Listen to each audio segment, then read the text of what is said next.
ټول نه مخکې زه د سی ایم صاحب مراد سعید او د صدر صاحب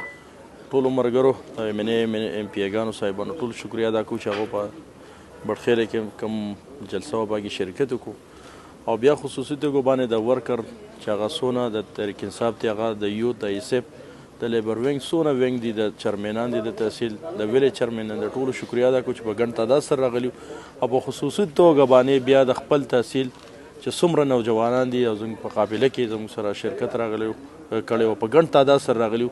زه انتهایي شکریه ادا کوم او انشاءالله ان قریب به تحصیلي درګۍ ته زموږ چې منسټر صاحب راځي انشاءالله موږ به بھرپور طریقې سره هلته خپل جلسه هم کوو او د خپل چې څونه ابتداګانې هغه به هم کوو نو ستاسو یو ځل بیا شکریه ډېره مننه زه نن ملکن بډخیله کې جلسه وشوه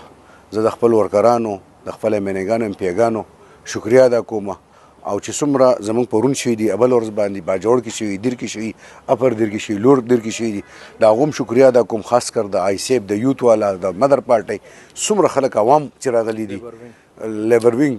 د هغې وجه دا ده چې دا موږ د خپل ملک دپاره جنګېږو د خپلې خاورې دپاره راوتي یو د یو ازادۍ دپاره راوتي یو ځکه چې کمې پورې موږ غلامي کوو او په غلامي به تېرېږو یو پېره موږ ازاد شوي وو په 1947 کې خو هغه ازادي نه ده میلاو شوې چې موږ خپلې فیصلې په خپله کوو انشاءالله تعالی را روانه پېره به موږ د عمران خان په مشرۍ کې به خدای پاک دا ملک دا صوبه دا ضلع دا ټول ازادۍ او انشاءالله تعالی را روانه پېره به زمونږ دا پروګرام چې کوم وشو په دې بس په درګۍ یو پروګرام په درګۍ کوو بل په سوات کې کوو نو انشاءالله تحصیل درګۍ والا تیار اوسئ ډېره مننه ډېر شکریه